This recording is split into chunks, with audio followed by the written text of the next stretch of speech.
Is that the best compared to others? Probably not. Is that your very best? No, because what's going to happen is the next day, you're going to layer on new resources, layer on new tools, layer on new knowledge, and now you can go 1% further. So an entrepreneur has to have that mindset of, I'm going to show up and be my very best today, and tomorrow I'm going to show up and be a little bit better than I was yesterday. And one of the biggest lessons for me was Reed Hoffman, who was the CEO of LinkedIn. He said one time that if you're not embarrassed by your first product you launched, too late.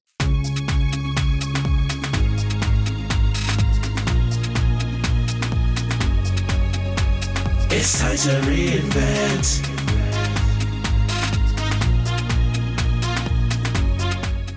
Welcome to Reinventing Perspectives. Today I have a special treat. I promised you this season I am bringing you the fire, and today I have Coach Reed here to help us get our minds right, because if our mind is right, execution is just going to be seamless. So Coach Reed, thank you for being with us, and I'm so excited to have you here. Please, Coach, tell us, who is Coach Reed and what are you about? I'm Coach Reed, and the reason I have that name is I was a coach for over 3 decades. Started when I was 16, primarily in soccer. I have 2 master's degrees, one in early childhood education and one in sport behavior and performance. And those have helped guide my journey to the point where in 2015, I gave a TEDx on the power of a coach's words and how it impacts the lives of our athletes beyond the game itself. And from there, I became a consultant to sports organizations, national governing bodies, all the way down through to just high schools and teams, helping educators and coaches create a better environment for athletes to each reach their own personal excellence and then chase it every day. And it centers around those 3 key areas of learning, language, and leadership. How are we setting up the learning environment? How are we using language with our athletes? And then how are we leading them so that they can find their own excellence? In recent years, with my book coming out, I've moved back over into the business and entrepreneur space, helping entrepreneurs and teams understand how to capture peak performance from that perspective. For new entrepreneurs, especially when you're trying to build a team, building team, especially in this environment,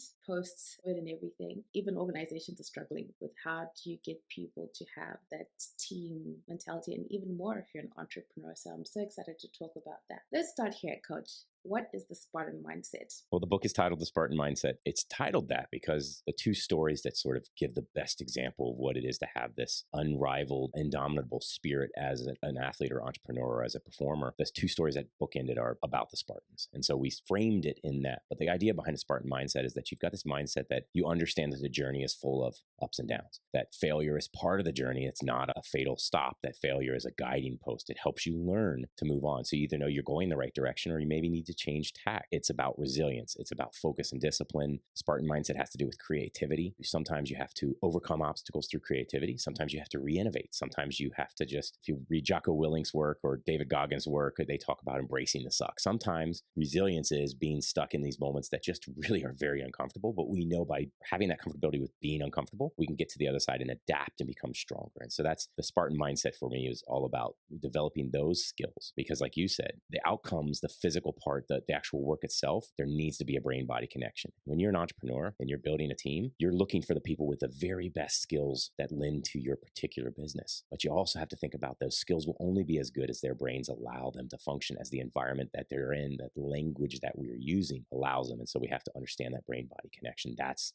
capturing the Spartan Mindset. Coach, for some of us who never played sport at all, and we never got to sort of develop the things that come with growing up playing sport, being in a team and learning how to work as a team and learning how to push through when you lose a game and things like that. We're more so focused on academics in a way sort of drives you to want the A. That mindset, now you need to switch over to being an entrepreneur. You need to switch over to a person who can be resilient and who can embrace the suck, someone who can know that failure is part of life. How do we go about that? So I'm a nerd at heart. In the academic world, I was the straight A student, and I had panic attacks when I thought I was going to be late on turning the subject in or wanting the perfect score. Actually, in my second master's degree, I was such a nerd that in one particular class, it was points-based. And I got halfway through the semester and realized that I hadn't missed a single point yet. It became my goal in that class to not miss a single point. I wanted to get a perfect A, no points missed in that class. I was very A-driven as well. And so it was real easy for me to step between the 2 worlds and sort of understand how they function. And one of the big differences when you're in sport sport, you know that there are opportunities to fail. A lot of athletes are okay with it and they embrace it because they see those opportunities to fail as learning opportunities. The idea of chasing perfection is futile. You're just never going to chase perfection, which is why we switch the language around with our athletes. We don't really even talk about peak performance, we talk about excellence, because excellence is something that's very personal. It's something you can chase every day. It's something that's defined based on your standards, and it can change. The goal line can change. So if the A is the goal, that's the goal line. If you have to get 1,500 points in a class for a semester, then you know exactly what you need to do. But in entrepreneurship and sports,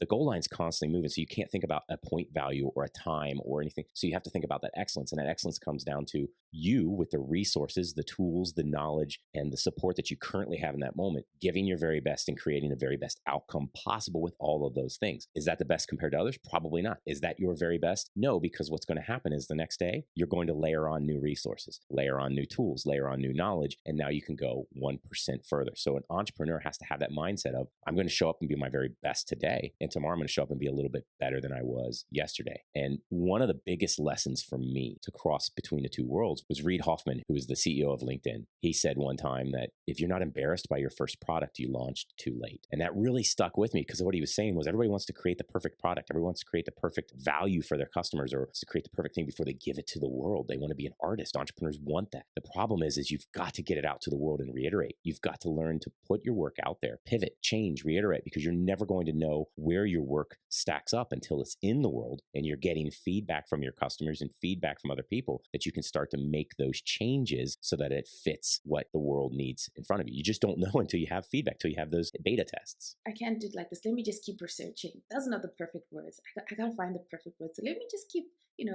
twiddling, fixing. And you're so right. You've just got to put your things in the marketplace. Kelly Roach uses the word business athletes. Yes. A perfect term for our conversation today. Entrepreneurship is filled with setbacks. The most difficult thing is, how do you create the mindset for a comeback? When you were talking about business athletes, I was thinking there's a famous video, and there are others too, but there's a famous one of a skateboarder who was trying to get a particular skill. And he was working on a sewer pipe in a runoff, one of those concrete runoff areas of a city. And he kept going up over the pipe, and he was trying to do a move and catch the board on the other side one-footed, and he kept falling. So long story short, 40-some tries, and he's killing himself. He's popping up, and there's blood, and and he can see the pain, and he looks at the camera after everyone, and there was never a moment of doubt. Every time he fell, he'd get up and look at the camera and go, next time. And then by the end, you can see the wheels turning, and he'd get done and he'd look at the camera and he'd go, it's almost there. I can feel it. It's almost there. And he does one more. He falls. And in mid-fall, you can see his face change. And he gets up and he goes, I've got it. I've solved it. I know it. It's right here. I've got it. He gets it on the next one.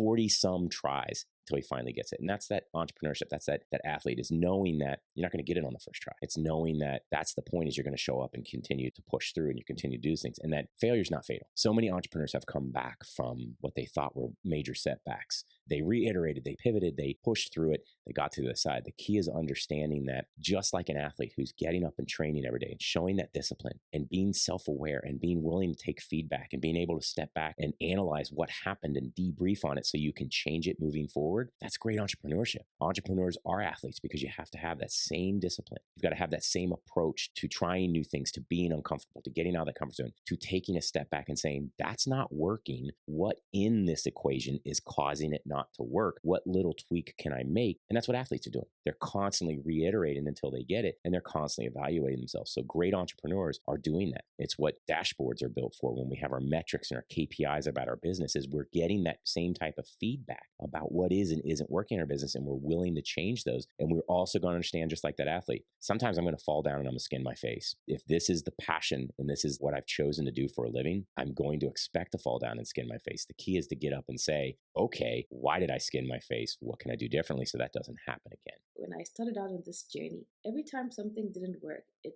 totally crushed me until I realized I actually need to look at why it isn't working. I don't need to just stop reacting to, oh my gosh, it's not working. Okay, well, why isn't it working?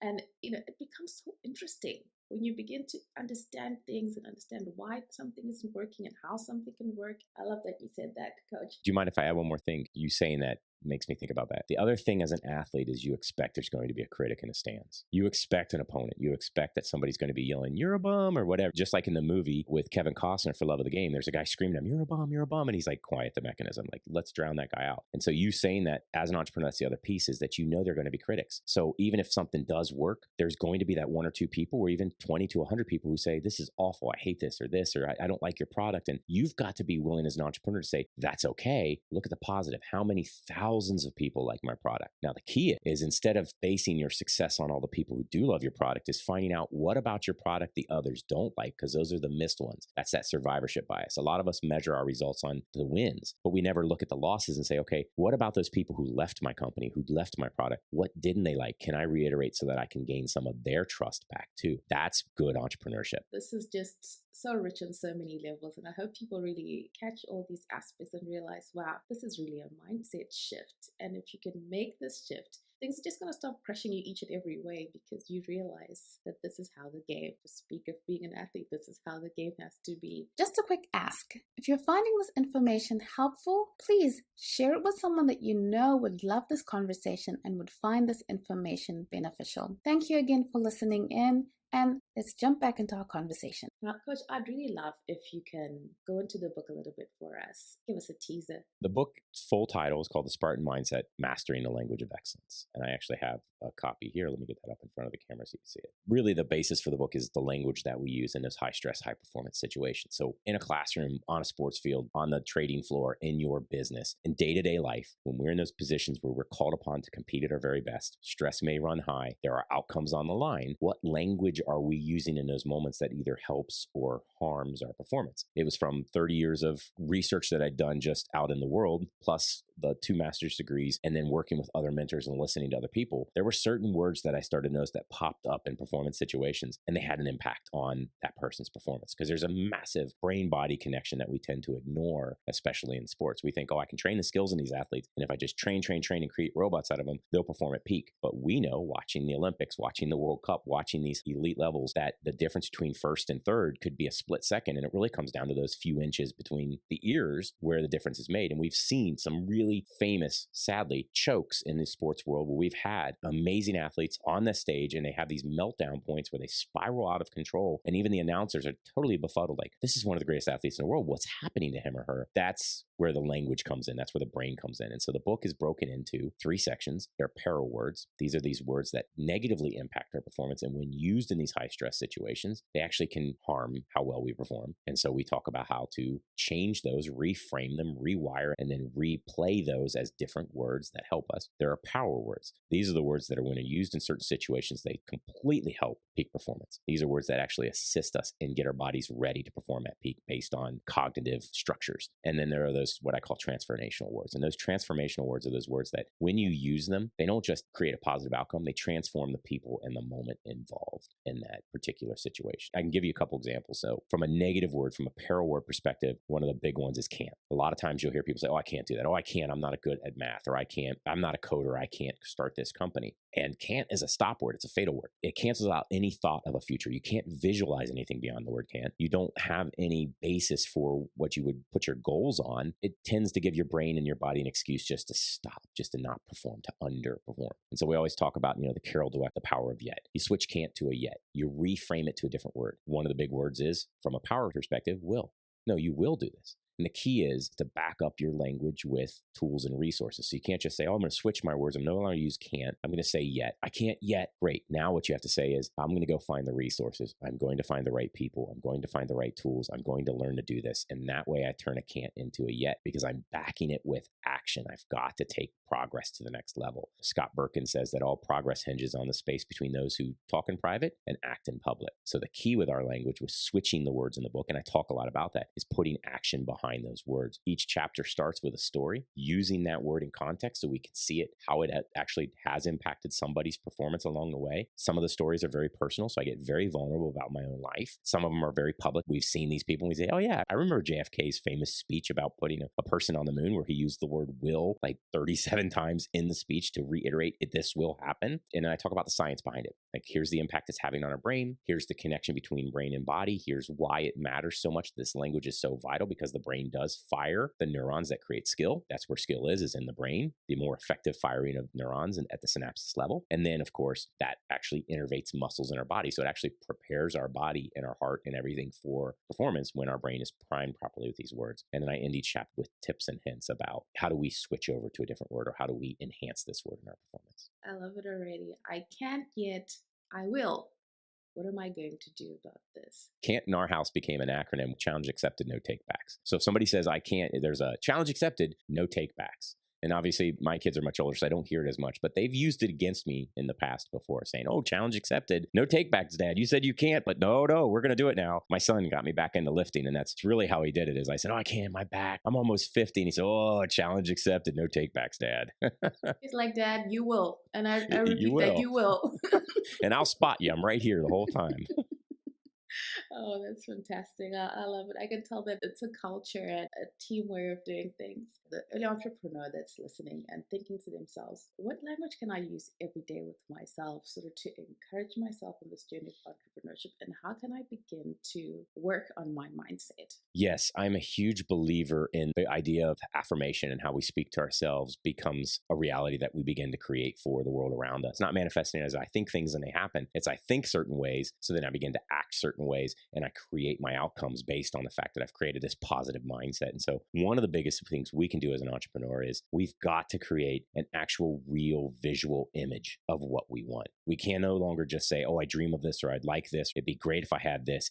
No, we have to create that vision. This is what my business is going to look like in 5 years. These are the steps I need to take along the way. These are the big, hairy, audacious goals I have for my business. And these are the resources and tools that I need to layer in to get those. And then every day I'm reminding myself of those. This is my goal. This is my purpose. This is my mission. And here's what today I can do to take positive steps towards it. Another one is I'm a big fan of the language journaling. It's not just journaling. You don't have to journal your day. Like today I had coffee, and then I had it's more like thinking about the words that you use, especially in high pressure situations, and what words tend to come up more often. If you're very self-aware, if you're willing to dig into your dashboard of your company and know down to the minute piece of data how your company's performing, you should be willing to do the same with yourself. You have to be self-aware. As a leader, as a communicator with those around me, as a performer, what language am I using in those certain instances that affect my performance? Write them down at the end of the day. And what you'll start to do is you'll start to notice certain words pop up more often than others. And then you need to figure out, are those positive words or are those negative words? And can I switch those? If it's a negative word, what can I replace that word with? So I identify the word, I acknowledge the word. So I've taken its power away if it's a negative word, because now I see it's just a word on a piece of paper. Now I need to switch it. I need to reframe that word into something else. And then I need to actively, intentionally notice my language every day. The beauty is I've had so many friends that have read advanced copies of the book who said, I became so much more intentional with my language. I started to think about the words I used after I read your book, because I'd never thought about how important words were. And so we will naturally do it. It's the Bader-Meinhof effect. You know, when I first bought my Jeep, I didn't see that many on the road. The moment I bought my Jeep, I saw them everywhere because my brain started noticing. They'd always been there, but now I was keyed into them. Same thing with language. If you are intentional as an entrepreneur on your language, you'll begin to notice those words more often. And then the final piece is I always have accountability partners. Put in your circle the people who are going to help you grow and develop to the next level. If your circle isn't challenging you to be the very best person you can be,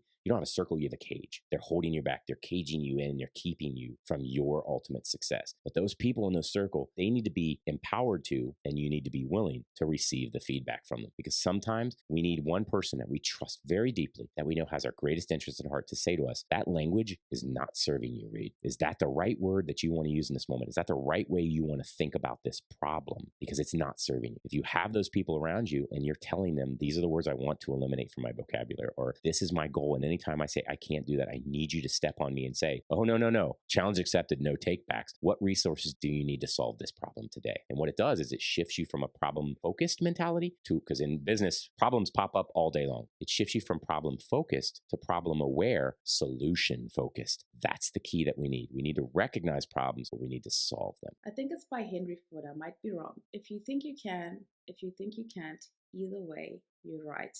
I never really thought about those words, but when you spoke about the power of words, whatever you say is true. So how powerful words are. Yeah. And you're going to make it true, right? Because that's what you've decided. Yeah. It's really a retooling, I think. For our audience, which is a faith-based audience, Reed, we often speak about faith comes by hearing. And of course, hearing is about words. Spartan Mindset people often think about discipline, and people might think of or associate with things like stoic mindset and things like that. Now, how do we balance that discipline mindset with sort of the innovation and the creativity needed for business? The Spartan mindset does evoke that sort of stoic, unchanged, unbothered by situations, like just a stone-faced warrior who just seems unaffected by anything that happens to him. But honestly, especially coming from me, I'm a very emotional person. I wear my emotions on my sleeve. Typically, I can walk into a room and everybody knows exactly how I feel. And that is actually a gift in the Spartan mindset, because one of the pieces of the puzzle, especially as an entrepreneur, is knowing that the Spartan mindset will require you to be emotional. The key is not allowing your emotions to control you, not allowing your emotions to define you. The key is understanding and naming and accepting that you're having these emotions, but deciding on how best to respond to those emotions for the greatest outcome. So I always tell, like when I would talk to kids, there's a river of emotions flowing by you and you're standing on the shore watching them. These are your emotions and they flow by constantly. They're constantly there. And the problem is when sometimes in certain high pressure situations, those emotions can cause the river to really swell and it's pulling everything along the side of the shore in with it. We typically want to jump in with that emotion and we get caught up and we get pulled downstream and drown in the emotion. Key is to stand and watch the emotion go by and say, I'm angry in this moment. And then you have to detach yourself and say, it's just an emotion. It doesn't define me. It's not who I am. And it's not a final decision. What can I do to respond to this situation? What is causing this anger? And how can I positively respond so I get a positive outcome? That's where emotion plays a big key. The other piece is, like you said, is that creativity. And again, I don't base everything on the Spartans. We have to look at societies through the lens that we know of them. Every society has its flaws, and every society does things that we say, oh, that we're not going to repeat that mistake. Spartans certainly did a lot of things and had a lot of things in their society that we don't want in ours. But what they did capture was that creativity amongst their warriors. See, their warriors were trained so well that there was a level of being able to make decisions on their own. Independent thinking occurred, but it occurred within the framework of the team themselves. My shield wasn't there to protect me. My shield was there to protect the man to my side, my other side. I put my shield in a way that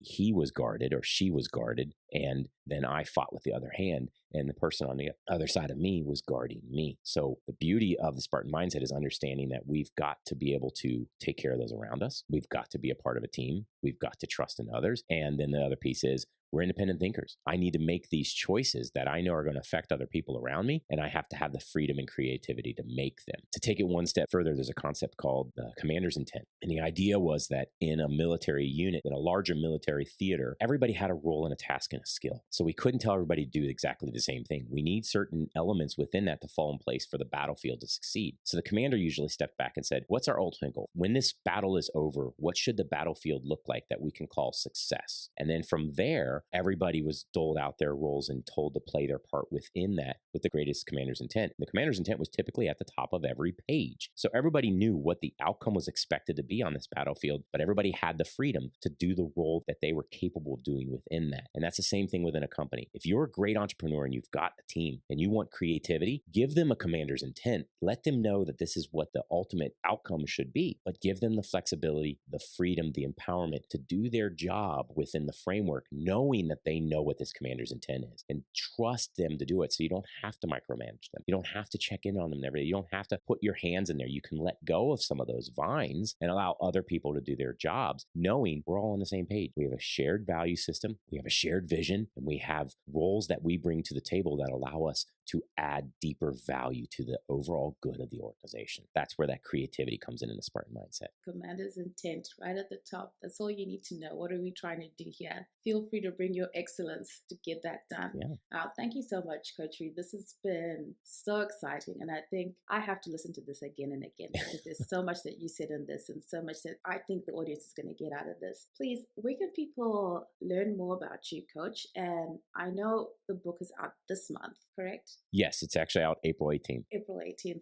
Excited. Congratulations on that. We're so excited to read Thank you. that. And where can people sort of follow you easily on social media or anywhere else? If you search for Coach Reed, I typically pop up on my social media. I'm almost always Coach_Reed. And then my website is CoachReed.com. And you can also find the book. My last question is always, Coach, what has faith meant to you on your journey? Faith for me has meant several things. One is a belief in the people that I've surrounded myself with, a belief in my own skills, a belief in the gifts I've been given in this world, and this unwavering commitment to my mission. Every one of us on this planet has a mission, and we're given gifts, we're given strengths that we can use to create a better world. The key is for us to chase those and honor those and respect those. This is my mission, and I won't waver from it. Echoes Beyond the Game, it was developing leaders who transform lives, and it still is. And so no matter what I do, I always think about the fact, am I helping people show up better because they're helping the next generation or helping the people they lead? Then I'm on mission. I'm on mission if I'm showing up and helping people find their personal excellence. The other side is having belief that if we are applying ourselves to our very best, we are using the skills and resources around us, we are showing up every day at our very best, and we're doing what's right. We're following an ethics within our lives. We adhere to a certain value system, that there may be difficult times. And we know that, but we have this hope that because we're doing what we're doing out of pure love, we're doing what we're doing, following a value system, and we're putting behind it proper action, that things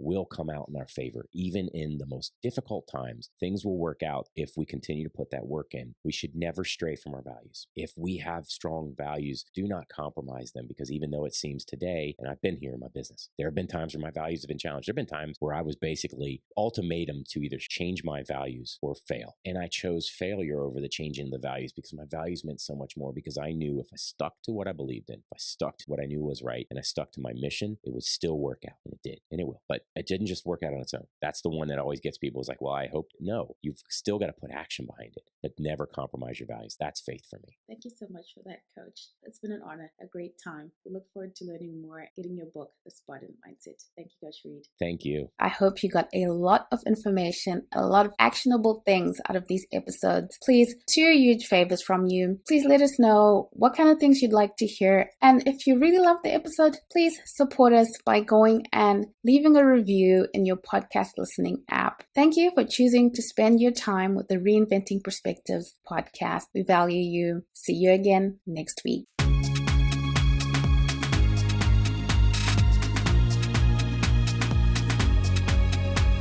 It's time to reinvent.